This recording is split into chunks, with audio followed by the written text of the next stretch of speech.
قال الله تبارك وتعالى في كلامه المجيد: أعوذ بالله من الشيطان الرجيم، بسم الله الرحمن الرحيم. إن الله يأمركم أن تؤدوا الأمانات إلى أهلها وإذا حكمتم بين الناس أن تحكموا بالعدل إن الله نعم ما يعظكم به إن الله كان سميعا بصيرا. اللہ تبارک و تعالی نے کلام مقدس کی ان آیات مبارکہ میں جو سورۃ النساء کی آیات ہیں، پہلا حکم یہ فرمایا کہ ہر امانت والے کی امانت اس کو ادا کی جائے. اس کو کہتے ہیں ادائے امانات. اور ادائے امانات جو ہے ان تؤد الامانات الی اہلھا، یہ اتنا جامع کامل لفظ ہے کہ اس میں تمام امانات آ گئے. جیسے میں نے کل عرض کیا تھا کہ بعض امانات کا تعلق حقوق اللہ سے ہے اور بعض امانات کا تعلق حقوق العباد سے ہے. یعنی جو اللہ کا حکم ہے اس کو بھی پورا پورا ادا کرنا، یہ بھی ادائے امانت. اور اس میں نقص ڈالنا جو ہے یہ بھی خیانت ہے. یعنی ایک آدمی نے نماز پڑھی لیکن جب وہ سجدے میں کہتا اللہ اکبر اللہ اکبر اللہ اکبر، تو یہ بھی خیانت کر رہا ہے. اللہ کے اس فرض کو، ارکان کو جو ہم نے پورا پورا ادا کرنا تھا اس نے پورا ادا نہیں کیا تو خیانت. کیا معنی؟ سجدے میں جائے. میرے آقا سرکار مدینہ صلی اللہ علیہ وسلم فرمایا کہ حتی تطمئن ساجدن، ایسے سجدہ کرو کہ پورا بدن اطمینان میں آئے، اور کم از کم تسبیح جو ہے وہ 3 بار ہے سبحان ربی الاعلی، ورنہ 7 بار 11 بار جتنا بھی پڑھیں وہ جائز ہے، لیکن کم از کم جو ہے وہ 3 بار ہے. اور اس کو بھی اس طرح ادا کریں کہ صحیح معنی میں لفظ ادا ہو. کیا معنی؟ آدمی سبحان اللہ پتہ ہی نہیں کیا کہہ رہا ہے، یعنی اس کو صحیح ادا. اچھا، اب اٹھنے کے بعد فرمایا ایسے بیٹھ جاؤ کہ ہر جوڑ اپنی جگہ پہ چلا جائے، اور اللہ توفیق دے تو رب اغفر لی وارحمنی وارزقنی واہدنی واعف عنی، یہ دعا بھی پڑھ لے. اگر دعا یاد نہیں کسی کو تو تب بھی بیٹھنا جو ہے وہ ضروری ہے. پھر دوسرا سجدہ کرے. اگر اس میں وہ جلد بازی کر رہا ہے تو مانا اللہ کے احکام کو پورا نہیں کر رہا، تو یہ بھی خائن ہے، خیانت کر رہا. اس لیے سیدنا عمر رضی اللہ تعالیٰ عنہ فرماتے تھے کہ آدمی کی نماز کو دیکھو، اگر وہ نماز میں خیانت کر رہا ہے تو تمہارے مال میں خیانت کیوں نہیں کرے گا؟ اگر نماز صحیح ادا کر رہا ہے تو پھر تمہارے مال میں بھی لحاظ رکھے گا. یہ بھی ادائے امانات. اچھا، اب اسی طرح حقوق العباد ہے. کسی نے میرے پاس امانت رکھی، پوری کی پوری لوٹاؤ. اور امانت میں تم تصرف نہیں کر سکتے. کیا مانا؟ ویسے ایک رواج ہے نا آج کل، مثلا آپ نے کہا جی یہ 10,000 ریال امانت ہے، رکھ دیے. آدمی یہ کہتا ہے کہ ٹھیک ہے مجھ سے جب مانگیں گے 10,000 میں دے دوں گا، لیکن ابھی میں 10,000 اس کو کام لگا دوں تو یہ بھی جائز نہیں، یہ بھی شریعت میں ناجائز.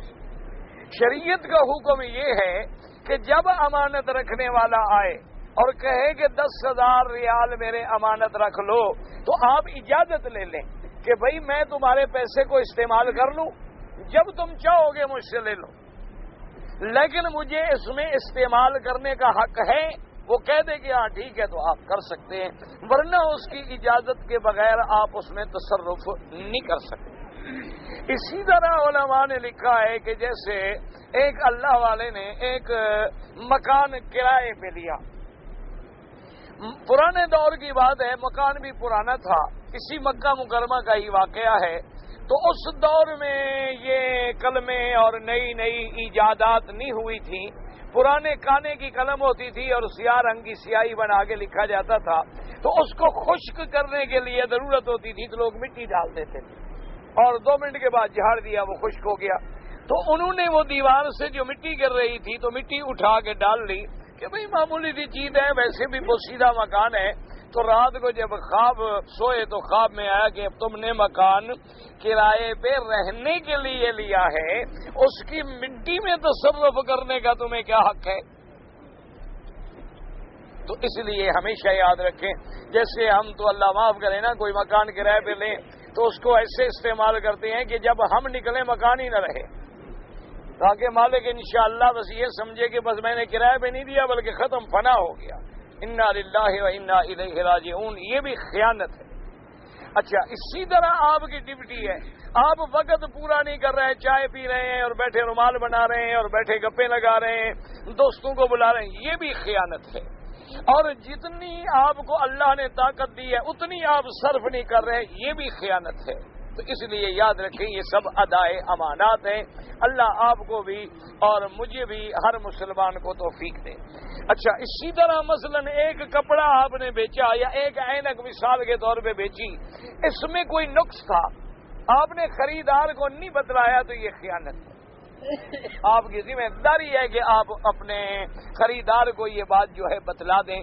اچھا، اسی طرح بعض لوگ جو ہیں مثلا رشتہ داریاں کرتے ہیں، تو رشتہ داری میں بھی میری بیٹی ہے، اب میں اپنی بیٹی کی کوئی عیب، کوئی غلطی، کوئی نقص، کوئی کمزوری کیسے بتاؤں؟ یہ بھی خیانت ہے۔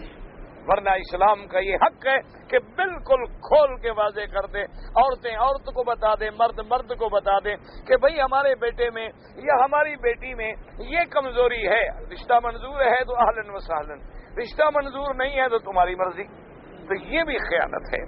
یہ ادا الامانات کا باب جو ہے وہ اتنا وسیع ہے کہ حقوق العباد میں اور حقوق اللہ میں حضرت امام ابو حنیفہ رحمۃ اللہ علیہ ان کا بہت بڑا عظیم کاروبار تھا کپڑے کا۔ تو اپنے ملازم کے پاس تشریف لائے ایک دن اتفاق سے، ایک تھان کھولا تو اس میں کہیں داغ تھا۔ آپ نے فرمایا، ملازم کو پابند کر دیا کہ بھئی یہ کپڑا جب بیچو تو خریدار کو یہ داغ دکھلا دینا کہ بھئی یہ داغ ہے اور اتنی قیمت ہم کم لے لیں گے، لیکن بتلائے بغیر نہ کپڑا بیچ دینا، ورنہ یہ خیانت ہے۔ خیر، اتفاق کی بات ہے، وقت تھا گزر گیا، جب سال ختم ہو گیا، حساب ہوا تو امام صاحب نے پوچھا کہ بھئی اس تھان کے بارے میں کیا ہوا؟ اس نے کہا، حضرت مجھے تو بات یاد نہیں رہی، وہ تو لوگ آتے ہیں تھان کے تھان لیتے ہیں اور وہ بس چلا گیا، مجھے دماغ میں نہیں رہا۔ تو آپ نے فرمایا کہ اس کاروبار میں اس سال کتنا نفع ہوا ہے؟ تو اس نے کہا کہ حضرت پتہ نہیں 1 لاکھ یا کتنا تاریخ کی بات ہے۔ تو آپ نے فرمایا سارا صدقہ کر دو، مال مشتبہ ہو گیا، میرے گھر میں نہیں آنا چاہیے، یہ سارے کا سارا صدقہ کر دو، خیرات کر دو، میرے گھر میں مال نہ آئے۔ کیونکہ آپ نے واضح کیوں نہیں کیا کہ اس میں یہ نقص تھا؟ تو یہ بھی خیانت میں داخل ہے۔ لیکن بدقسمتی ہے ہماری، بڑے افسوس سے کہنا پڑتا ہے کہ مسلمانوں کے جو ذرعی اصول ہیں، جو مسلمانوں کے اعلیٰ اصول ہیں، عرفہ اصول ہیں، آج وہ دشمنوں نے اپنا لیے ہیں اور پوری دنیا کے کاروبار پہ وہ چھائے ہوئے ہیں، اور ان کی جو برائیاں تھیں وہ ہم نے لے لی ہیں اور ہم ہر جگہ کار مذلت میں پڑے ہوئے ہیں۔ یعنی کتنی بدقسمتی کی بات ہے کہ ایک کافر اگر ایک کپڑا بھیجتا ہے، 30 گز کا لکھا ہوا ہے کہ جی اس تھان میں 30 گز ہے، پیمائش کریں تو 30.5 ہوگا، 30.25 ہوگا، 30.25 کبھی نہیں ہو سکتا۔ لیکن آپ وہی تھان کسی مسلمان ملک سے منگوا لیں، انشاءاللہ 28 گز ہوگا اور اندر ٹکڑے بھی 3 ہوں، تھان پورا بھی نہیں ہوگا، جہاں کھولو گے 3 حصوں میں تقسیم ہو جائے۔ اچھا، ان میں دیکھیں کہ اگر کسی تھان میں کوئی ایک دھاگا کھچ گیا تو اسی جگہ وہ ایک سلپ لگا دیں گے کہ بھئی اس جگہ نقص ہے، اس جگہ نقص ہے، اس کو واضح کر دیں گے۔ یعنی کافر اس انداز میں بے شرا کر رہا ہے جو مسلمانوں کی تھی، اس لیے آج وہ پوری دنیا میں چھایا ہوا ہے۔ اور ہم مسلمان ہو کر کپاس بھیجیں تو اندر اینٹیں ڈال دیتے ہیں، باقاعدہ اینٹیں۔ اب اینٹ اور کپاس کا بھی جوڑی بھی وزن بڑھ جائے۔ اچھا، ویسے کپاس دینی ہو تو پانی ڈال دیں گے ذرا بھاری ہو جائے، اور اسی طریقے سے اللہ تبارک و تعالیٰ معاف کرے، چلو یہ تو اور چیزیں ہیں نا، وہ دوائیں جو انسانی زندگی کے کام آتی ہیں۔ ایک ڈاکٹر نے مجھے سنایا کہ میں نے اپنے مریض کو اینٹی بائیوٹک دینا شروع کیا، اب میں نے ڈوز جتنی زیادہ سے زیادہ دے سکتا تھا دے رہا ہوں، لیکن بخار نہیں کنٹرول ہو رہا۔ وہ کہتے ہیں میں پاگل ہو گیا، کیا بات ہو؟ تو کہتے اتفاقاً مجھے خیال آیا تو ایک کیپسول میں نے کھول کے دیکھا تو اندر چنے کا آٹا بھرا ہوا، اندر دوائی ہے ہی نہیں۔ انا للہ و انا الیہ راجعون، یہ عالم ہے ہمارا۔ ایک آدمی نے زیتون منگوائے تو زیتون کے بجائے انہوں نے اندر پتھر ڈال دیے۔ وزن برابر، ڈبہ ٹھیک ہے، پیکنگ صحیح، اندر کھولو بجائے زیتون کے پتھر ہے۔ انا للہ و انا الیہ راجعون۔ تو یہ سب چیزیں کیا ہے؟ خیانت ہے۔ اور جب انسان میں انفرادی، اجتماعی، اقتدار، کرسی، عہدہ، خیانت آ جائے پھر ملک کبھی ترقی نہیں کر سکتے۔ اللہ کا حکم ہے ان اللہ یأمرکم ان تؤدوا الامانات الی اہلھا۔ اچھا، اسی طرح ہر عہدہ عہدے والوں کو دیں، حتیٰ کہ ہم مدرسوں میں بھی، اللہ معاف کرے، آپ دعا ہمارے لیے کریں، ہم آپ کے لیے کریں، مدارس میں بھی یہ ہو گیا ہے کہ اگر مدرس محتمم کا ملنے والا ہے، تعلق ہے، اس کو بڑی کتابیں دے دیں گے چاہے وہ اس کے پڑھانے کے قابل بھی نہ ہو، اور جو مدرس قابل ہے تعلق نہیں اس کو چھوٹی کتاب دے دیں گے۔ تو یہ بھی خیانت ہے۔ اذا وسد الامر الى غیر اہلہ فانتظر الساعہ او کما قال رسول اللہ صلی اللہ علیہ وسلم۔ حضور پاک نے فرمایا کہ جب امور نا اہل لوگوں کو سپرد ہونے شروع ہو جائیں پھر قیامت کی انتظار کریں اور اصلاح کی کوئی امید نہیں۔ آج ناکامی ہماری کیا ہے کہ ہر عہدے پہ، ہر شاخ پہ الو بیٹھا ہے، انجام گلستہ کیا ہوگا؟ ہمارا اس لیے تباہی بربادی ہے کہ جس مقام پہ جس بندے کو رکھا گیا وہ اس کا اہل نہیں، جب وہ اس کا اہل نہیں ہے تو کام کیا کرے گا؟ فرمایا ان اللہ یأمرکم ان تؤدوا الامانات الی اہلھا۔ ایک پہلا حکم یہ تھا، اسی پر بھی عمل ہو جائے تو پوری دنیا کا نظام سدھر جائے۔ اور دوسرا کیا فرمایا؟ وَإِذَا حَكَمْتُمْ بَيْنَ النَّاسِ وَإِذَا حَكَمْتُمْ بَيْنَ النَّاسِ أَن تَحْكُمُوا بِالْعَدْلِ۔ اللہ نے فرمایا میرے مدنی صلی اللہ علیہ وسلم، آپ اپنی امت کو فرما دیں کہ اذا حکمتم، جب فیصلہ کرو، بین الناس، لوگوں کے درمیان، ان تحکموا بالعدل، پورے انصاف اور عدل سے فیصلہ کریں۔ اب دیکھیں کتنا لفظ ہے۔ اللہ نے یہ نہیں فرمایا کہ جب مسلمانوں کے درمیان فیصلہ کریں، فرمایا نا وَإِذَا حَكَمْتُمْ بَيْنَ النَّاسِ، لوگوں کے درمیان، یعنی اگر فیصلے میں کافر ہے ایک مسلمان ہے، آپ عدل کریں۔ آپ یہ نہ دیکھیں کہ یہ تو مسلمان ہے، ہمارا مذہب کا بھائی ہے، اور چھوڑو یار وہ تو کافر ہے، کوئی تھوڑا بہت رگڑا لگ جائے تو کیا فرق پڑے گا؟ نا، عدل، انصاف۔ اور یہ بھی نہیں کہ یہ بڑا ہے یا چھوٹا۔ سیدنا علی رضی اللہ تعالی عنہ، آپ کی ایک زرہ تھی جو چوری ہو گئی۔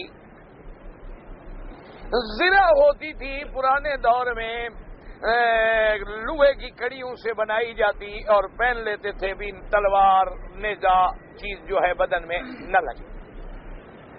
چوری ہو گئی، اتفاق سے حضرت سیدنا علی رضی اللہ تعالی عنہ کے سامنے وہ زرہ گزری، ایک یہودی کے پاس تھی، آپ نے اپنی زرہ پہچان لی، اس سے کہا میری زرہ ہے، اس نے کہا کہ نہیں آپ کی نہیں ہے، آپ نے فرمایا میری ہے، اس نے کہا نہیں ہے، لیکن اب خلیفۃ المسلمین ہیں، بادشاہ ہیں، یہ نہیں کہا کہ چھین لو، میرے سامنے کھڑے ہو کے کہتے ہیں کہ آپ کی نہیں ہے، اور پھر ایک یہودی کافر نے کہا حضرت علی آپ کی نہیں، آپ نے فرمایا اچھا ٹھیک ہے، باقاعدہ قاضی کی عدالت میں درخواست دی کہ میری زرہ جو ہے فلاں آدمی کے پاس ہے، مہربانی کر کے میری حق رسی کرائی جائے۔ یعنی خلیفۃ المسلمین، یہ نہیں کہا کہ چلو جی سپاہی بھیجو پکڑو یار لگاؤ 2 جوتے ٹھیک ہو جائے گا۔ آپ درخواست گزار بن کے، سائل بن کے اپنے کورٹ میں جا کے کھڑے ہو گئے. اس سے مقام عدلیہ پتہ لگتا ہے کہ اسلام نے عدالت کو کتنا مرتبہ دیا. اور جس ملک میں یہ نظام کمزور ہو جائے پھر وہ ملک کبھی نہیں چل سکتا. تو آدمی انصاف کس سے مانگے؟ اب جناب سیدنا علی رضی اللہ تعالیٰ عنہ پیش ہو گئے. انہوں نے اس کو، یہودی کو بھی کورٹ نے بلا لیا. قاضی شریح رحمت اللہ علیہ کی عدالت میں فیصلہ تھا. تو قاضی صاحب نے حضرت علی کو حکم دیا کہ جی آپ چونکہ مدعی ہیں اور اسلام یہ کہتا ہے کہ ثبوت دعویٰ جو ہے وہ مدعی کے ذمہ ہے، آپ ثابت کریں کہ آپ کی یہ زنا ہے اور یہ چور ہے. حضرت علی رضی اللہ تعالی نے فرمایا قاضی صاحب سے کہ قاضی صاحب، زنا کے بارے میں میرے پاس کہ یہ زنا واقعی میری ہے گواہ تو ہے، لیکن میرا بیٹا ہے حضرت حسن. قاضی نے کہا جی آپ کے بیٹے کی گواہی میں نہیں دیتا. نہ ایمان سے کہیں قاضی کو شبہ ہو سکتا ہے حضرت حسن پر کہ جھوٹ بولیں گے رضی اللہ عنہ. یا سیدنا علی رضی اللہ تعالی عنہ خلیفہ رسول اللہ، داماد نبی، ان پر کوئی شبہ ہو سکتا ہے اللہ معاف کرے کہ بھی وہ جھوٹ بولیں گے، لیکن قانون ہے. انہوں نے کہا جی دوسرا گواہ ہے. انہوں نے کہا میرا غلام ہے کمبر. انہوں نے کہا جی وہ آپ کا غلام ہے، اس کی بھی گواہی نہیں. وہ تو آپ کا غلام ہے، وہ تو ڈر کے مارے سردار کے حق میں گواہی دے گا. اس کے علاوہ گواہ لے آئیں. حضرت علی نے فرمایا جی اس کے علاوہ تو گواہ کوئی. اس کی وجہ ہے کہ ایک زنا ہے، خریدی گھر میں رکھی، یا گھر والے جانے یا نوکر جانے، میں نے لوگوں کو دکھایا تو نہیں تھا کہ میری یہ ہے.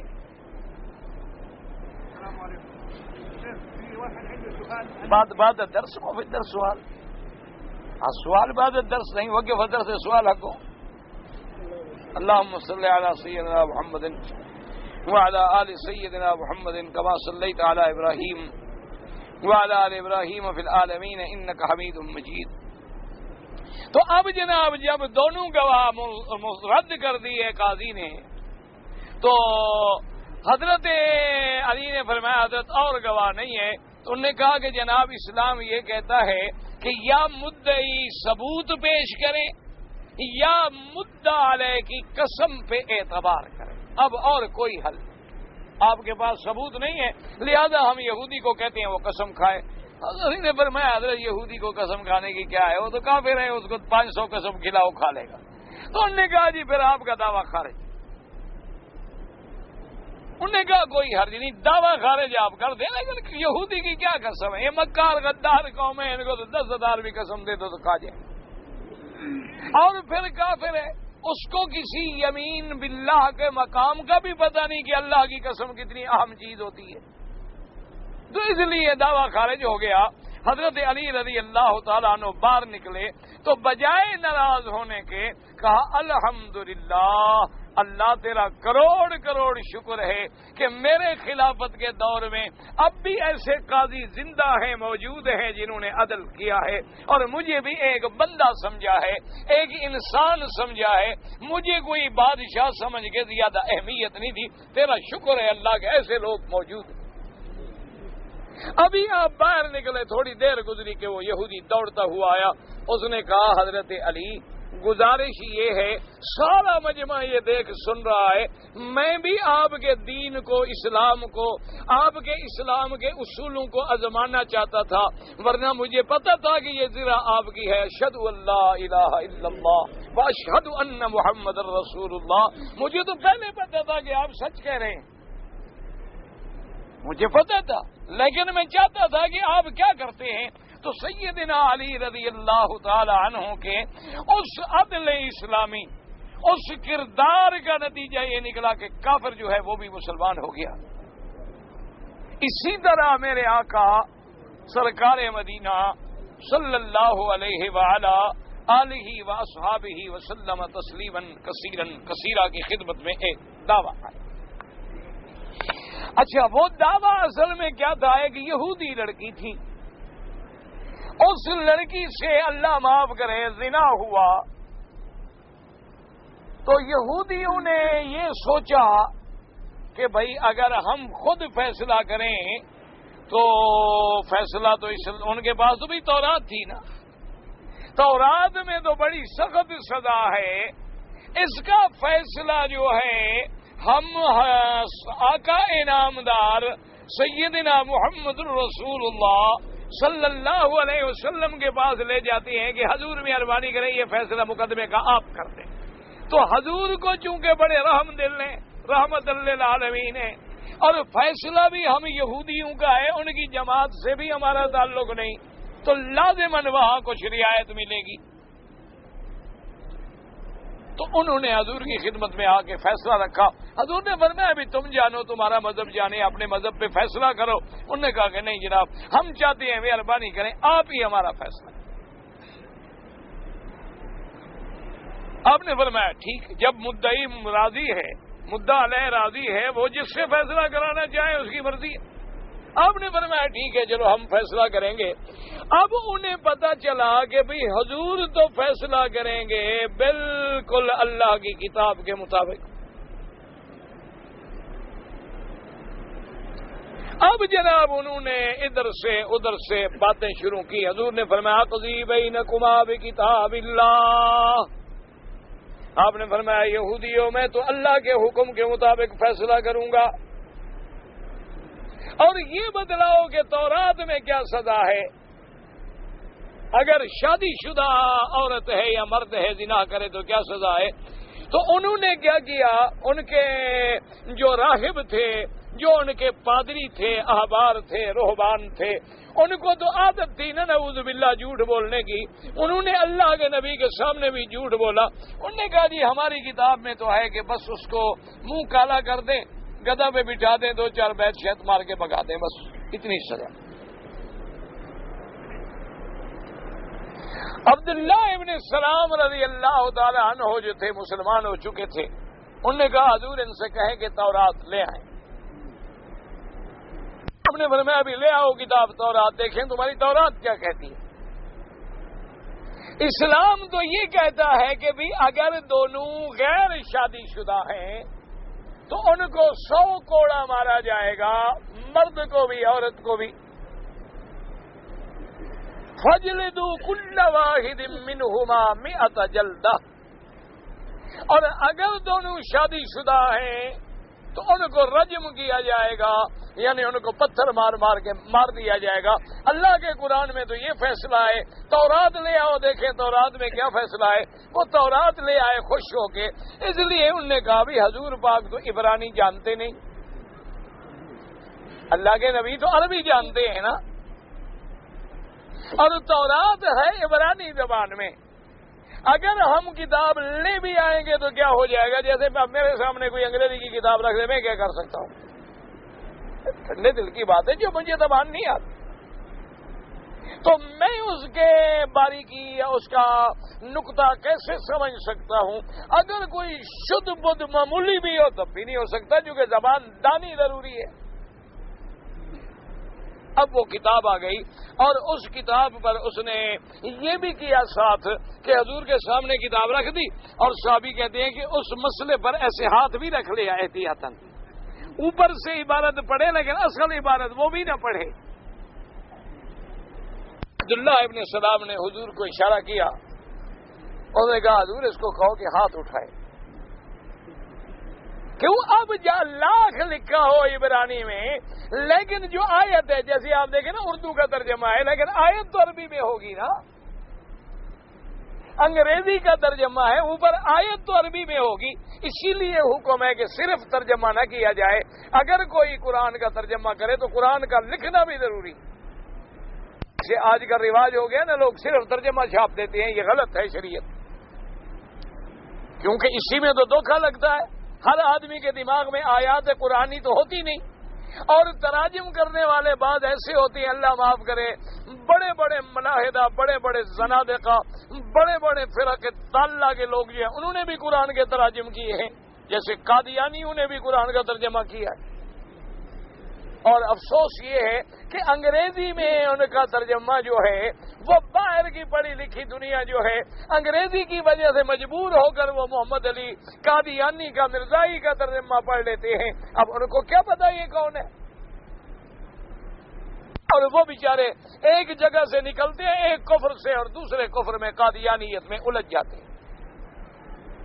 اسی طریقے سے اور بڑے بڑے لوگ ہیں جنہوں نے قرآن کے ترجمے کیے اور نعوذ باللہ بگاڑ دیا.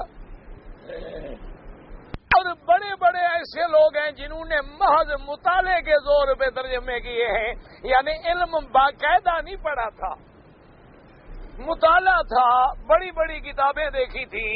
اور بڑے بڑے لوگ جیسے اب دیکھیں کہ آپ حیران ہوں گے، سر سید جیسا آدمی اس نے بھی ایسے ترجمے میں ٹھوکریں کھائی ہیں، اللہ معاف کرے. اسی طریقے سے اور بڑے بڑے بڑے قداور لوگ گزرے ہیں، لیکن ترجمے میں غلطیاں ہو گئی کیونکہ انہوں نے علم استادوں سے پڑھا نہیں تھا، مطالعے کے زور سے کتابیں حل کی تھی. اب مسئلہ سمجھ نہ آیا اور ٹھوکر کھا گئے. تو اس لیے ہمیشہ یاد رکھیں، اب جب یہودی نے ہاتھ اٹھایا تو آیت الرجم میں کہ آیت جو تھی رجم والی وہ تو ایسے چمک رہی تھی جیسے موتی چمکتا ہے، کیونکہ اللہ کا فیصلہ تو اللہ کی کتاب میں تھا، اس میں بھی رجم کا حکم تھا. اب یہودی جناب شرمندہ ہو گئے کہ اب کیا کریں، جھوٹ بھی بولا لیکن چلا نہیں. ہم نے کوشش بھی بڑی کی لیکن اللہ اپنے نبیوں کی خود حفاظت فرماتے ہیں. اللہ اپنے انبیاء کرام کو خود علم پڑھاتے ہیں. اللہ تبارک و تعالی اپنے پیغمبروں کو علم کسی استاد سے، کسی مدرسے سے، کسی ٹیچر سے نہیں حاصل کرنے تھے. علمناہ من لدنا علما. اللہ فرماتے ہیں ہم اپنے بندے کو خود علم دیتے ہیں اپنی طرف سے. جیسے اللہ پاک نے میرے پاک نبی کی شان میں جو پہلی اب قرآن میں آیتیں اتری ہیں، کیا اقرا بسم ربک الذی خلق خلق الانسان من علق اقرا وربک الاکرم الذی علم بالقلم علم الانسان ما لم یعلم. اور دوسری جگہ فرمایا سنقرئک فلا تنسا. محمد مصطفیٰ صلی اللہ علیہ وسلم ہم آپ کو ایسا پڑھا دیں گے کہ آپ کبھی بھولیں گے بھی نہیں. اور ایک بات یاد رکھنا، نبی اور غیر نبی کے پڑھنے میں بھی فرق ہے. سمجھ آئیے بات، ایک بات یاد رکھ لیں، ایک تو اللہ انہیں پڑھاتے ہیں اور ایک اور فرق یہ ہے کہ غیر نبی جب پڑھتا ہے تو پہلے زبان ہلائے گا، لفظ دہرائے گا، پھر دل و دماغ میں لفظ بیٹھیں گے. اور اللہ اپنے نبیوں کو جب پڑھاتے ہیں تو وہاں زبان ہلانے کی بھی ضرورت نہیں، سیدھا دل میں بٹھا دیتے. دونوں کی تعلیم میں فرق ہے. آپ جب پڑھیں گے تو آپ پڑھیں گے بسم اللہ الرحمن الرحیم، بسم اللہ الرحمن الرحیم، بسم اللہ الرحمن، پھر یاد ہوگا. اللہ نے فرمایا لا تحرک به لسانک لتعجل به ان علینا جمعه وقرآنہ. میرے مدنی صلی اللہ علیہ وسلم جب جبریل پڑھے تو آپ زبان کو بھی حرکت نہ دیں، آپ تکلیف نہ کریں. اس قرآن کا جمع کرنا، پڑھانا، آپ کے سینے میں رکھنا، اس کی تفسیر سب کچھ سمجھانا بھی میرے ذمے. اس لیے قرآن فرماتا ہے، اللہ پاک نے قرآن میں واضح کی ہے کہ نزل بھی الروح الامین. اللہ کا فرشتہ امانت والا لے کے اترا ہے علی قلبک لتکون من المنذرین. محمد مصطفیٰ ہم نے قرآن کہاں اتارا؟ آپ کے دل پہ اتارا. تو وہاں علم پہلے دل میں آ جاتا ہے، اللہ خود دل میں ڈال دیتے ہیں اور اتنا جما دیتے ہیں، اتنا مضبوط کر دیتے ہیں کہ کبھی نہیں بھولتا. اللہ نے فرمایا میرا مدنی میں اگر چاہوں تو بھلا دوں، میں اگر چاہوں تو بھلا دوں. ما ننسخ من آیت او ننسها، ہم چاہیں تو منسوخ کر دیں، ہم چاہیں تو بالکل اٹھا لیں، لیکن اس کے علاوہ نہیں بھول سکتا ہے. جیسے حضور فرماتے ہیں لیلۃ القدر کے بارے میں اللہ نے مجھے علم دے دیا کہ لیلۃ القدر کب تھی، میں آیا صحابہ کو بتانے کے لیے فانسیتھا، اللہ نے میرے دل سے وہ بات ہی نکال. کیوں اس میں حکمت تھی کہ اگر ہمیں پتہ چل جاتا نا تو ہم تو اسی رات بس جاگتے نا، آگے پیچھے تو ہم نماز کے لیے بھی نہ آتے۔ جیسے ابھی لوگوں کو ایک خیال ہے نا بھی 27 کی رات میں لیلۃ القدر ہوتی ہے، آپ نے دیکھا نہیں 27 کی رات میں عمرے کرنے والے اتنے ہوتے ہیں، حج میں نہیں ہوتے، حج میں اتنی مخلوق نہیں ہوتی، اور ماشاءاللہ لیلۃ القدر اس طرح حاصل کرتے ہیں کہ ساری رات عمرہ کریں گے، رگڑے مر جائیں گے، نماز فجر کا باہر سو جائیں۔ انا للہ و انا الیہ راجعون۔ تو اللہ کی حکمت ہے، اللہ علم نہیں دیتے تاکہ بندہ لگا رہے، دروازہ کھٹکھٹاتا رہے، ڈھونڈتا رہے، مانگتا رہے، میری مرضی ہوگی تو میں دے دوں گا۔ اس لیے اللہ تبارک و تعالی نے جو علم ہے، اب جناب جب آیت تو حضور تو رعایت نہیں کرتے، اب تو وہاں سے بھی سزا وہی ملے گی، رجم۔ انہوں نے کیا کیا کہ حضور کے ایک بڑے لاڈلے بیٹے تھے حضرت اسامہ۔ حضرت اسامہ جو ہیں حضرت زید کے بیٹے ہیں، اور زید کو حضور نے اپنا بیٹا بنایا تھا، تو یہ بیٹے کے بیٹے تھے اور حضور کو بے حد محبوب تھے اولاد کی طرح۔ انہوں نے حضرت اسامہ کو، یہودی بڑا سازشی ذہن ہوتا ہے، اور یہودی کو کام پڑ جائے نا جی فوراً آپ کا بیٹا بن جائے گا۔ یہ بڑی ذہین قوم ہے، دیکھا نہیں لڑکی دینی بڑے دے دیں گے، یہ بڑی خطرناک قوم ہے، بڑی عیار قوم ہے۔ اس کے عیاری پر دعا کریں اللہ مسلمانوں کی آنکھیں کھولے، اللہ مسلمانوں کو سمجھنے کی توفیق دے۔ یہ اتنے بڑے بدبخت ہیں کہ پہلے سے یعنی 20 سال پہلے سے اپنے پلان بنا کے بیٹھیں گے، اور نظر تب آئے گا آپ کو جب عمل ہو جائے گا۔ اس لیے ایک آدمی نے کتاب لکھی ہے، اس نے کہا کہ یہودی جو ہے نا، اس کا طریقہ واردات جو ہے ایسے ہے جیسے چوہا ہوتا ہے۔ وہاں آپ نے دیکھا چھوٹی سی چیز آپ کو نظر نہیں آئے گا، درخت کو وہ اندر سے کاٹے گا، درخت کی جڑوں کو کاٹے گا۔ درخت کھڑا ہوا ہے، آپ آم کھا رہے ہیں، مزے میں پھر رہے ہیں، ہمارا باغ ٹھیک ٹھاک ہے، اس دن پتہ لگے گا جس دن درخت دھڑام سے زمین پہ آ پڑے، آپ کو پتہ لگے گا او یہ کیا ہوا۔ اب دیکھو جی، ہاں یار یہاں چوہا تھا۔ اچھا، پھر چوہا ایسا بدبخت ہے کہ بل جب بنائے نا سوراخ رہنے کے لیے، تو نکلنے کے لیے اور راستے بنائے گا کہ ادھر سے اگر آپ آ جائیں تو میں ادھر سے نکل جاؤں۔ یہ اتنی بڑی خطرناک اور چالاک، تو ان کی تمام کارروائی جو ہے اس چوہے کے مطابق ہوتی ہے کہ پس پردہ رہ کے ایسا کنٹرول کریں گے کہ جیسے علامہ اقبال اللہ اس کی قبر پہ رحمت کرے کہہ گیا تھا نا کہ اب تو جانے فرنگ بھی پنجے یہود میں ہے، کہ اپنے آپ کو جو فرنگی اور انگریز بڑا شاطر سمجھتا ہے، وہ بھی یہودیوں کے اب پنجے میں ہے، نکل نہیں سکتا، اس کی جان بھی ان کے ہاتھ میں ہے۔ کیوں؟ اقتصادی لیور جو ہے وہ ان کے ہاتھ میں ہے، جب چاہے سونا مہنگا ہو جائے گا 2 منٹ میں گر جائے گا، جب خریدنا ہو گر جائے گا، جب خرید لیں گے مہنگا ہو جائے گا، پوری دنیا کو نچا دیں گے۔ یہ اتنی خطرناک قوم ہے۔ تو اب جناب خیر بہرحال یہ تو اقتصادی ماہرین کا کام ہے کہ وہ سوچیں، مسلمانوں کو چاہیے کہ اس پہ نظر رکھیں اور اپنے اپنے حالات کو سدھاریں۔ تو بہرحال انہوں نے حضرت اسامہ کو آگے ملے، انہوں نے کہا حضرت اسامہ دیکھیں اللہ کے نبی کو اور تو کوئی سفارش نہیں کر سکتا، آپ بڑے ان کے محبوب ہیں، بیٹے ہیں، دیکھو ایک بڑے خاندان کی لڑکی ہے، گناہ تو ہو گیا، لیکن اگر سزا ہو گئی، رجم ہو گئی، تو خاندان ہمیشہ کے لیے ڈوب جائے گا، مر جائے گا، اور اگر حضور تھوڑی سی رعایت کر دیں نا، پتہ نہیں ہم مسلمان بھی ہو جائیں۔ تو اب حضرت اسامہ بھی تو چاہتے تھے نا کہ لوگ مسلمان ہوں، تو ان کے لیے بڑا نرم گوشہ تھا. انہوں نے حضرت اسامہ کو اس طرح تیار کیا اور حضرت اسامہ رضی اللہ تعالیٰ عنہ آئے, دیکھا کہ آقا اکیلے بیٹھے ہیں. انہوں نے کہا حضور میں نے عرض کرنا ہے. فرمایا کیا کہنا ہے؟ انہوں نے کہا حضور فاطمہ نام کی جو لڑکی ہے یہود میں سے جس کا مقدمہ آپ کے پاس ہے, اس کے بارے میں مہربانی کر کے اگر رعایت کر دیں تو ہو سکتا ہے کہ ان کے ماں باپ دادا عزت بچ جانے سے خوش ہو جائیں اور اسلام میں داخل ہو جائیں. تو حدیث میں آتا ہے حضرت اسامہ فرماتے ہیں حضور کا چہرہ مبارک غصے سے سرخ ہو. آپ نے فرمایا اسامہ تجترئ, تمہیں اتنی جرت ہو گئی ہے کہ تشفعوا فی حد من حدود اللہ, اللہ کے حدود میں سفارش کرنے آئے ہو.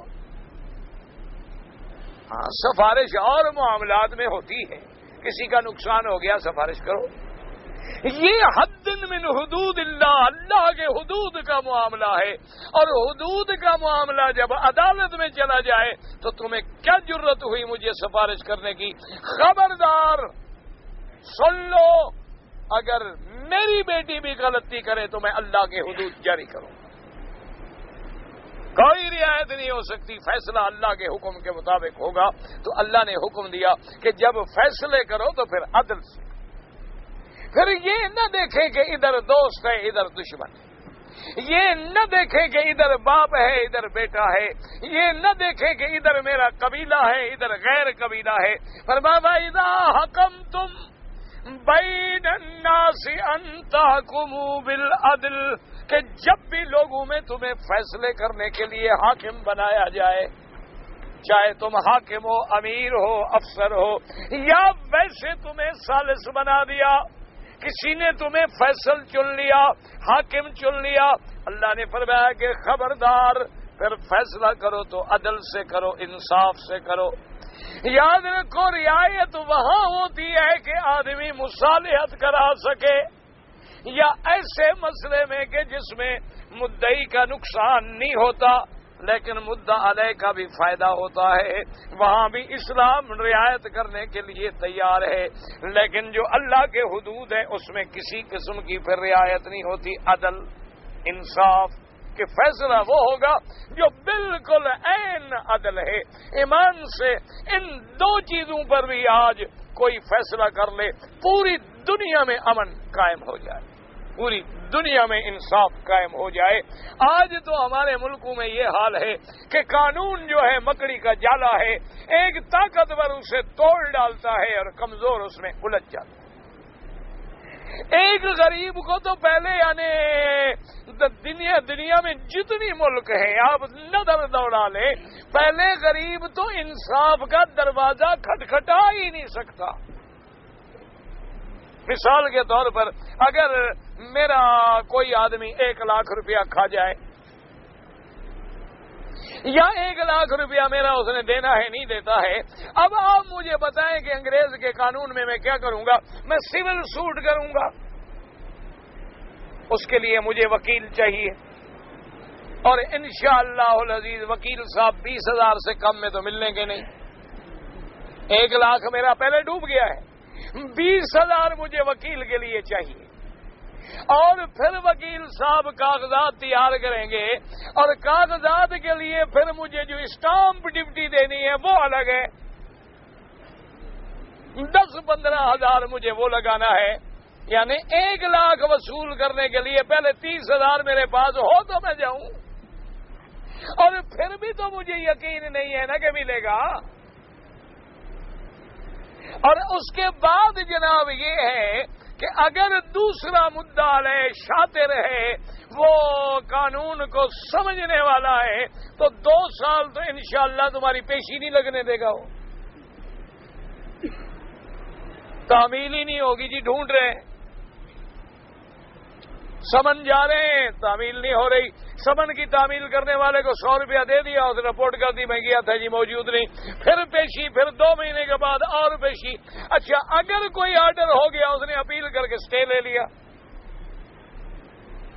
تو انشاءاللہ العزیز امید یہ ہوتی ہے, ہمارے ملک میں اس کو کہتے ہیں دیوانی عدالتیں, دیوانی مقدمات.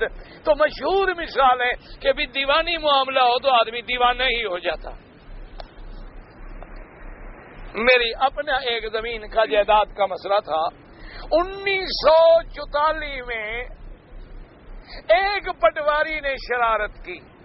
آپ سمجھیں گے کہ وہ میرے حق میں فیصلہ کب ہوا؟ کیا خیال ہے آپ کا کب ہوا ہوگا؟ 1986 میں آگے میرے حق میں فیصلہ ہوا. 1944 میں. اور بات کیا تھی؟ بات پتہ کیا تھی؟ صرف اتنی کہ ایک پٹواری نے از راہ بغض ناراضگی، چونکہ ہم مولویوں سے ناراض لوگ زیادہ ہوتے ہیں، راضی کم ہوتے ہیں، کیونکہ ہر باطل فرقے والا ہم سے ناراض ہوتا ہے. اور اسی طرح ہر اکثر آدمیوں کو ہم سے بغض ہوتا ہے. تو وہ کوئی پٹواری تھا، والد صاحب رحمت اللہ علیہ سے کوئی اس کو بغض ہوگا مذہبی طور پہ. اس نے پٹواری نے جمع بندی پہ ایک حاشیے پہ ایک نوٹ دے دیا کہ مولوی صاحب نے یہ زمین بیچ دی، فلاں ہندو نے خرید لی، اور فارم نمبر 130 یہ حوالہ دے کے وہ چلا گیا. 3 سال کے بعد جب جمع بندی مرتب ہوئی، نئی جمع بندی بنی، تو ہمارے والد صاحب کی زمین تو بک گئی نا، وہ ہندو کے نام کر دی گئی. اچھا، جمع بندیوں میں ان کے نام ہے. موقع پہ ہم کھڑے ہیں مزے سے، موقع پہ تو ہم کھڑے ہیں نا، کوئی کسی نے ہمیں کہا تو کچھ نہیں. موقع پہ ہم کاشت کر رہے ہیں، فائدہ اٹھا رہے ہیں، زمین ہمارے قبضے میں ہے. اب ہمیں کیا پتا ہم کہ بھئی کاغذ بھی دیکھنے ہوتے ہیں کہ کاغذ دیکھیں کاغذوں میں کیا ہے. موقع پہ ہم موجود جناب. اور نتیجہ کیا نکلا کہ وہ چلتے چلتے ایک مہاجر نے کلیم داخل کر دیا، اس کو الاٹ ہو گئی، کیونکہ وہ تو ہندو کے نام ہو چکی تھی نا. انا للہ و انا الیہ راجعون. اچھا، والد صاحب رحمت اللہ علیہ ایک بزرگ آدمی، عالم آدمی، متقی آدمی. آپ جن لوگوں کو پتا ہے، جنہوں نے ان کی زندگی دیکھی ہے، یہاں بھی تو انہوں نے 40 سال گزارے ہیں نا الحمدللہ. کوئی ایک آدمی اللہ کے حرم میں دعویٰ نہیں کر سکتا کہ انہوں نے کبھی کسی سے ایک ڈھیلا لیا ہو. آج بھی ہم یعنی الحمدللہ بربنا تحدیث نعمت سوکھی روٹی اور زمزم کھا لیتے تھے، اور اپنے علاقے میں سردار تھے، کوئی مولوی بھی نہیں تھے، کوئی پیچھے بھوکے ننگے بھی نہیں تھے. ماشاءاللہ اتنی بڑی جائیداد تھی. تو ان کے بعد جب وہ آیا پٹواری، انہیں ایک بات، انہوں نے کہا بابا مجھے کاغذوں شاغذوں کا پتہ نہیں ہے، تم ایمان سے کہہ دو کہ یہ زمین جو ہے اس مہاجر کو ملے گی، ہندو کی ہے. اس نے کہا جی میں پٹواری صاحب پیسے لیے ہوئے. اس نے کہا جی میں ایمان سے کہتا ہوں. انہوں نے کہا بھائی یہ لے لو. اور جناب گھر میں آگے کہا کہ بھی اتنا سال جو ہم کھاتے رہے تو زمین کسی اور کی تھی، پیسے حساب کرو، خیرات کریں. تو جناب چلتا رہا. تو میں نے پھر جا کے کاغذ نکالے. میں نے کہا یہ عجیب بات ہے، ہم بلوچ لوگ ہیں، ہم تو لوگوں کی زمینیں کھا جاتے ہیں، یہ ہماری کون لے جائے؟ میں نے کہا عجیب بات ہے، ہم تو بلوچ لوگ، پاگل لوگ، ہم تو لوگوں کے مربے آ جاتے ہیں ہمارے پاس، ایسے بھول کے آ جاتے ہیں، کوئی ہمیں چھیڑتا نہیں، وہاں گزر ہی نہیں سکتا، اور ہماری زمین مہاجر لے جائے. ہے تو بڑا اندھیر. تو کاغذ نکالے تو نکل آیا کہ نہ ہم نے بیچی نہ ہم نے کیا. تو اندازہ کریں 44 سال لگ گئے فیصلے میں. انا للہ و انا الیہ راجعون. اور اسلام کیا کہتے ہیں؟ یاد رکھو، جس انگریزی قانون پہ تم بڑا ناز کرتے ہو، وہ انگریز کافر کا قانون اتنا ملعون ہے کہ اس کے 3 چیزوں کے بارے میں اس کے قانون میں کوئی طاقت نہیں ہے. زر، زن، زمین، یہ 3 چیزیں ہیں جس کے بارے میں انگریزی قانون کچھ نہیں ہے. زن کیا ہے؟ عورت، جس کے حق میں بیان دے دے، باپ دیکھتا رہے یار لے جائے. اسی طرح زمین ہے، تیرا نام ہے، قابض میں ہوں، میری ہے، میرا قبضہ ہے. مالک مکان رو رہا ہے، کرایہ دار نہیں نکلتا. او بھائی کرایہ پہلے جب میں نے آپ کو دیا تھا 200 روپے مہینہ، اب ہو گیا 20,000 روپے مہینہ. وہ کہتا ہے ٹھیک ہے جی کورٹ میں جاؤ.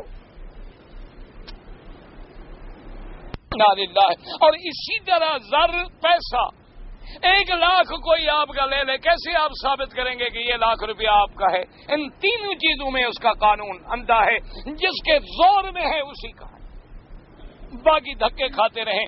لیکن اسلام کہتے ہیں 10 لاکھ لینا ہے، سفید کاغذ پہ درخواست لکھو، السلام علیکم کیا ٹیکس، کیا وکیل، کیا اسٹام، کیا قانونی موشگافیاں، کیا اگر مگر، کیا جناب ٹیکنیکل طور پہ دیکھنا کہ دعویٰ ان ٹائم ہے یا ٹائم بارڈ ہو گیا ہے اور یہ کورٹ اختیار رکھتی ہے. ایک سیدھی سی بات، السلام علیکم، اس نے 10 لاکھ میرا دینا ہے. ہاں بھائی رسید ہے، ہاں جی ہے، بس. نہیں ہے گواہ ہے، جی ہے لے آؤ. نہیں ہے گواہ، ٹھیک ہے جی قسم کھاؤ، قسم پہ السلام علیکم، 2 منٹ میں فیصلہ ہو گیا. یہ تو نہیں نا، یہ اسلام ہے جو عدل پہنچاتا ہے. مجھے آپ بتائیں یہ کون سا قانون ہے آخر کہ ایک آدمی اگر 10 لاکھ کی چوری کر لے اور پکڑا بھی جائے اور اعتراف بھی کر لے کہ میں نے چوری کی ہے اور میں کھا گیا، کورٹ اس کو کتنی سزا دے دے گی؟ انگریز کی کورٹ 2 سال 3 سال. اور کیا کر لے گی؟ چوری میں کتنی سزا دے گی؟ قتل تو نہیں ہے نا، چوری ہے. 3 سال کی سزا دے دی. اب 3 سال کرنٹ ہو کے 1.5 سال بن جائے گا. 1.5 سال بھی شرافت سے گزارے تو 6 مہینے اور معاف ہو جائیں گے. لہذا 1 سال کے بعد وہ چھوٹ کے آ جائے گا. 1 سال میں روٹی کپڑے مکان کی ذمہ دار بھی وہ ہے. بہترین بڑی مکانوں میں رکھیں گے، پہرا بار لگا ہوا ہے جو اس کے باپ دادا بھی نہیں لگوا سکتے. ٹائم پہ روٹی ملے گی، ٹائم پہ باہر نکلے گا، ٹائم پہ حمام جائے گا، ٹائم پہ ٹہلے گا. 1 سال کے بعد ایمان سے کہیں وہ آگے دوبارہ چوری کرے گا یا چھوڑ دے گا؟ وہ کہے گا 10 لاکھ تو میں 10 سال میں نہیں کما سکتا تھا. 1 سال میں بیٹھا رہا، کھانا بھی کھاتا رہا، 10 لاکھ بھی آ گیا. وہ کہے گا پھر اور 20 لاکھ کی کرو، کوئی بات نہیں، 2 سال اور بیٹھ جائیں گے، کون سا فرق پڑ جائے گا؟ اسلام کہتے ہیں نا، جو ہاتھ اتنی بڑھ گیا ہے کہ اب اپنی جیب سے دوسرے کی جیب میں پہنچ گیا ہے، فَقْطَعُوا أَيْدِيَهُمَا، کاٹ دو اس کو. اب یہ کینسر ہو گیا ہے، اب یہ ذلیل ہو گیا ہے، اب یہ گینگرین بن گیا ہے، پورے جسم میں زہر پھیلا دے گا. اس کے ہاتھ کو کاٹ دو اور قیامت تک جب تک زندہ رہے عبرت بنا رہے کہ ہر دیکھنے والا سمجھے اچھا وہ دیکھو. یہ تو اسلام کا عدل ہے، اسلام میں انصاف ہے. اس لیے قرآن کہتا ہے کہ اگر کافروں کے درمیان میں بھی فیصلہ کرو تو انصاف. وَإِذَا حَكَمْتُمْ بَيْنَ النَّاسِ أَن تَحْكُمُوا بِالْعَدْلِ إِنَّ اللَّهَ نِعِمَّا يَعِظُكُمْ بِهِ إِنَّ اللَّهَ كَانَ سَمِيعًا بَصِيرًا. اللہ تبارک و تعالی نے فرمایا اچھا جو تم فیصلہ کرو گے، جو تم امانتوں کے معاملے میں کرو گے، اللہ سننے والے بھی ہیں، دیکھنے والے بھی ہیں. ایک آدمی نے امانت رکھی. اب جناب لوگوں نے مسئلہ تو پوچھا ہوا ہے کہ بھئی امانت اگر ضائع ہو جائے تو دینی نہیں پڑتی. اتنے لوگ ہیں جو آگے کہہ دیتے ہیں جی آپ نے جو امانت دی تھی نا جی وہ اتفاق ہے، اس دفعہ سیلاب آیا نا جی وہ سب کچھ بہ بس. چونکہ ادائیگی امانت تو تب ہے نہیں جب ہو تو دے. لیکن اللہ فرماتے ہیں تم لوگوں کو چاہے جتنا دھوکہ دو، میں تو دیکھنے والا ہوں، میں تو سننے والا، دیکھنے والا. میں تو قیامت میں پھر پورا بدلا. اور جب قیامت کا وقت آئے گا اگر تم نے کسی کے پیسے دینے ہیں، پیسے تو ہوں گے نہیں. کیوں؟ جب پیسے نہ ہوں تو کیا کرو گے؟ اللہ تبارک و تعالیٰ فرمائیں گے ادا کرو. مولا کہاں سے ادا کروں؟ اللہ حکم دیں گے کہ اس کی نیکیاں جو ہیں قرض والے کو دو. اب نیکیاں بھی چلی گئی، یا اللہ نیکیاں ختم ہو گئی، قرضے والے تو بھی کھڑے. اللہ فرمائیں گے ان کے گناہ اس پہ رکھو اور جہنم میں ڈالو. اس لیے اللہ تبارک و تعالیٰ سے دعا کریں کہ اللہ ہمیں ادائے امانت اور اللہ عدل و انصاف کرنے کی توفیق دے. دیکھیں نا آپ گھر میں ہیں، گھر میں بھی عدل کرو، بچوں میں بھی عدل کرو، بیوی کے ساتھ بھی عدل کرو، اپنے بہن بھائیوں کے ساتھ بھی عدل کرو. یہ ضروری تو نہیں کہ جب تم افسر بنو گے پھر عدل کرو گے. جہاں جہاں تمہارا ہاتھ چلتا ہے، تم 4 مزدوروں پہ سپروائزر ہو عدل کرو، تم ایک فیکٹری میں ملازم ہو عدل کرو، تم اپنے گھر میں بڑے ہو عدل کرو. ہر بیٹے کو بیٹی کو اپنے اپنے حقوق ادا کرو. اور جب یہ بات ہو جائے تو معاشرہ جنت بن جاتا.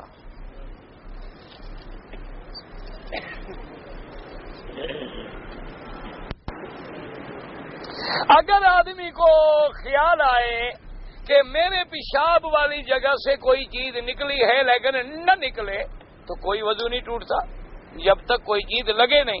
محسوس نہ ہو پیشاب کے قطرے یا مزی یا ودی تو وضو نہیں ٹوٹتا. کبھی کبھی ری ہوتی ہے، ریا ہوتے ہیں، ہوا ہوتی ہے تو اس کا بھی ایسے اخراج ہو سکتا ہے. اور کبھی کبھی جن لوگوں کو پراسٹیٹ ہو ان کو بھی ایسے محسوس ہوتا ہے کہ میرا قطرہ نکل گیا، حالانکہ نہیں نکلتا. لیکن جب تک نہ نکلے اس وقت تک وضو نہیں ٹوٹتا.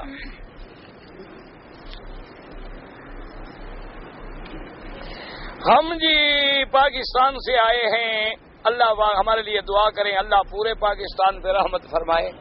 بھئی ہم تو سارے ملک کے لیے دعا کرتے ہیں، اللہ امن و امان قائم فرمائے، اللہ وہاں قرآن و سنت کا قانون جاری فرمائے کہ زندگی میں کم از کم آنکھوں سے ایک دفعہ تو وہاں قرآن و سنت چلتا ہوا دیکھ لیں.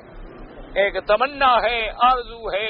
ہمارے بس میں تو دعائیں مانگنا ہے اور ہمارے پلے میں تو ہے نہیں، سیدھی سی بات ہے. اور یہ بھی ہم جانتے ہیں کہ جو لوگ وہاں رہتے ہیں نا، اللہ ان کو بھی ہدایت دے. میں تو سمجھتا ہوں وہاں والے توڑنا چاہتے ہیں، جو باہر رہتے ہیں وہ بنانا چاہتے ہیں. اللہ تبارک و تعالی ان کو بھی ہدایت دے اور سب کو توفیق دے. اور یہ یاد رکھو، آپ کا ملک جو ہے وہ اسلام کے نظریے سے بنایا گیا تھا. جب تک اللہ سے وفا نہیں کرو گے ترقی نہیں ہوگی، نہ امن ہوگا. اگر ہم نے اللہ سے بھی دھوکہ کیا تو کامیاب کیسے ہوں؟ داڑھی نہ رکھنے سے آدمی فاسق ہو جاتا ہے، نہ وہ امام بن سکتا ہے اور نہ نماز پڑھ سکتا ہے، اور کبیرہ گناہ ہے جس کی سزا اللہ معاف کرے جہنم ہے. مرنے والے کے بعد قرآن پڑھیں، اس کے والدین، اس کے بیٹے بچے اولاد پڑھے، ثواب دے، ضرور ثواب ملتا ہے. باقی ہمارے ہاں جو رواج ہے کہ مولویوں کو کہا کہ طلبہ کو بھیجو، ہم نے قرآن ختم کرانا ہے، اور مولوی بھی پوچھتے ہیں ماشاءاللہ کتنے والا ختم. ہاں جی، بات یہ ہے کہ اگر آپ نے پیسے دیے ٹھیک ٹھاک اور اس کے بعد کھانے شانے حلوے ولوے ماشاءاللہ تو پھر تو ماشاءاللہ شوق سے پڑھیں گے. اور اگر تم نے کہا یہ 10-20 دے دیں گے، وہ کہیں گے بسم اللہ الرحمن الرحیم السلام علیکم. مولوی بھی استاد ہے، فکر نہ کریں. جیسے مقتدی ملے ہیں تو مولوی کوئی اور نکلا ہے، وہ بھی اسی معاشرے کا ہے. ایسے مقتدی ہیں نا جی، تو مولوی کو آسمان سے تو نہیں ٹپکے گا نا، ہم سے بنے گا نا میرا بھائی. کہتے ہیں جی یہاں آنے والے حاجی صاحبان جو ہے اپنا وقت کہاں صرف کریں؟ بازار پھریں، سودے شودے خریدیں.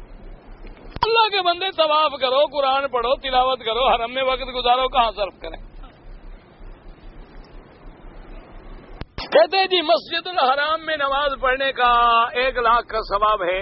دوسرے ملکوں میں اتنا نہیں ملتا تو ہم پیچھے رہ جائیں گے، تو آپ بھی آگے پڑھ جایا کریں نا.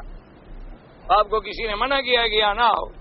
اور اگر نہ آ سکے، اللہ نیتوں کو جانتے ہیں. اللہ تبارک. اچھا ایک آدمی یہاں نماز پڑھے وہ قبول نہ کرے، ایک دوسرے ملک میں پڑھے اللہ قبول کر لے، کیا پتہ ہے؟ یہاں اگر ثواب 1 لاکھ کا ہے تو پھر جب ہم گناہ کرتے ہیں اس کا بھی تو خیال رکھو نا. اس لیے بادشاہ کے قریب رہنا جو ہے پھر تو ڈرنے والی بات ہے نا. امام ابو حنیفہ رحمۃ اللہ تو کہتے ہیں کہ مستقل قیام نہ کرو حرمین میں، بے ادبی نہ ہو جائے، کہیں ایسا نہ ہو کہ بے ادبی میں مارے جائیں. وہ فرماتے ہیں اپنے ملک میں رہو، مکے مدینے کی تمنا کرو. مکے مدینے میں رہ کے اپنے ملک کی تمنا نہ کرو.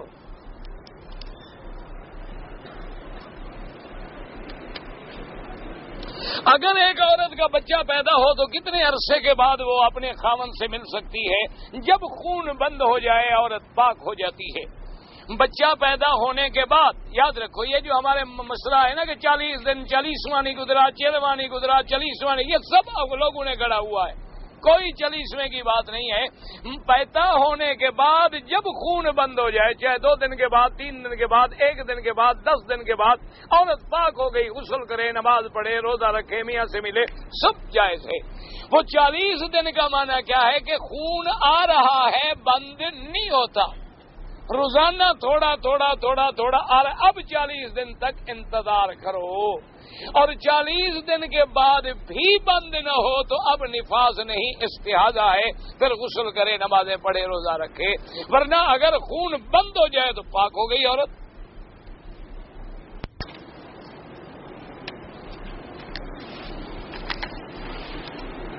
اگر والد ضعیف ہیں اور صحت ٹھیک نہیں، حج بدل کر سکتے ہیں. اگر آپ کی ساس صاحبہ جو ہے غریب ہے، ان پہ حج فرض نہیں ہے، آپ کرا دیں نفلی، یا آپ ان کی طرف سے نفلی بدل کرا دیں، آپ کی اللہ جزا دیں گے، ورنہ ان پہ ضروری نہیں۔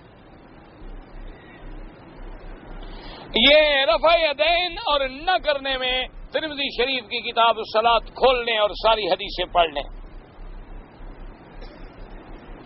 4 رکعت والی نماز میں 2 رکعت کے بعد اتحیات میں بیٹھ کے پورا درود نہیں پڑھے گا احناف کے نزدیک، اور پھر جب آخر میں پڑھے گا تو پورا پڑھے گا۔ میں ڈرائیور ہوں، اگر میرا مالک چوری کرے اور میں روکتا ہوں وہ نہیں مانتے، بس آپ روکتے رہیں، آپ کو گناہ نہیں ہوگا، باقی وہ جانے اس کا کام جانے، آپ کے ذمے ہے روکنا۔ آپ کہتے رہیں، امر بالمعروف کرتے رہیں، نہی عن المنکر کرتے رہیں، ہر آدمی اپنے گناہ کا خود ذمہ دار ہے۔ ایک طلاق شدہ عورت اپنی مرضی سے شادی کرے، ولی ضروری ہے، اس کے ورثاء کے بغیر شادی نہ کریں۔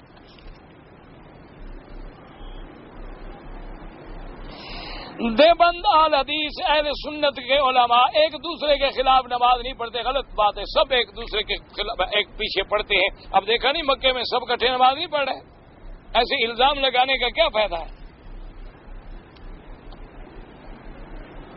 آپ لوگوں کو بتایا کریں کہ وہ انڈین فلمیں نہ دیکھیں، ہم تو بڑا کہتے ہیں بھائی اللہ ہدایت دے۔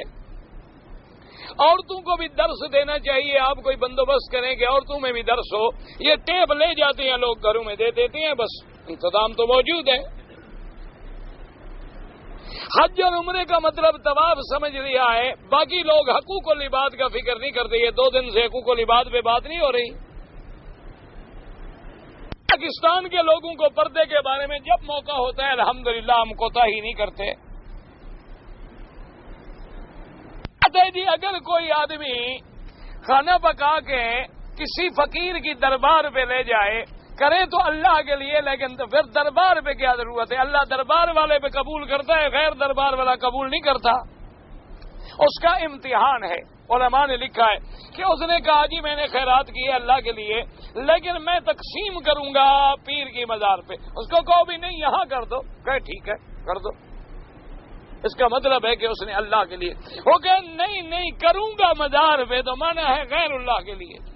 اور وما اہل بہ لغیر اللہ، وہ حرام ہے، اس کا کھانا بھی جائز نہیں اور کھلانا بھی جائز نہیں۔ جہاں طاعون پھیل جائے وہاں سے ہجرت نہ کریں، اور جس جگہ رزق تنگ ہو جائے ہجرت کریں۔ یہ تو تم نے خود بنایا ہے، پہلا لفظ حدیث میں ہے کہ طاعون پھیل جائے، آپ موجود ہیں تو باہر نہ جائیں، آپ باہر ہیں اور سنے کہ طاعون ہے تو داخل نہ ہوں۔ اس میں حکمتیں ہیں، باہر جائیں گے تو طاعون بھی تو ساتھ رہ جائیں گے نا، اور باہر سے آئیں تو اپنے آپ کو ہلاکت میں نہ ڈالیں۔ باقی رزق تنگ ہو جائے تو اللہ سے مانگیں۔ ہاں یہ آتا ہے کہ آدمی کے لیے پورا ملک ہے، جو اللہ کے راستے میں نکلتا ہے تو اللہ اس کا رزق آسان کر دیتے ہیں۔ یہ حکم نہیں کہ رزق تنگ ہو تو ضرور ہجرت کرو۔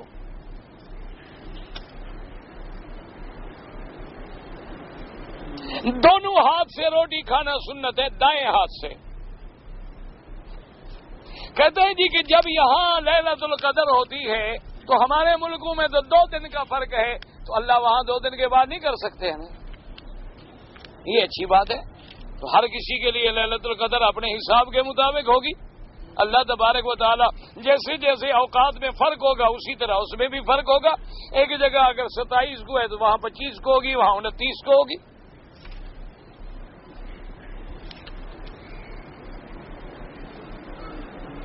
میں 1000 روپے دیتا ہوں اللہ کے لیے، لیکن ساتھ یہ بھی شرط ہے کہ داتا صاحب کے لنگر میں دوں گا، تو یہی تو ہے شرک۔ اور کیا ہوتا ہے شرک؟ کہ اللہ کے ساتھ کسی دوسرے کو ملانا، اسی کا نام تو شرک ہے، صرف اللہ کے لیے۔ ہاں آپ وہاں تھے، دیکھا کہ وہاں کوئی غریب مسکین بیٹھے ان کو بھی دے دیا، کوئی بات نہیں، کوئی منع نہیں۔ یہ تو نہیں ہے نا کہ جو اللہ والوں کے مزار پہ کوئی غریب ہے مسکین ہے خیرات نہ دو، یہ منع نہیں، لیکن یہ نیت کرنی کہ وہاں بکرا دمبا ذبح کروں گا، وہی تقسیم کروں گا، یہی بات شرک بن جاتی۔ کہ جیسے اللہ کے نام کی حج کی بکری بغیر حرم کے دوسری جگہ ذبح نہیں ہو سکتی، وہاں بھی یہ ہو کہ بغیر مزار کے میری خیرات قبول نہیں ہو سکتی، اسی کا نام تو شرک ہے۔ اور شرک کیا نام ہوتا ہے؟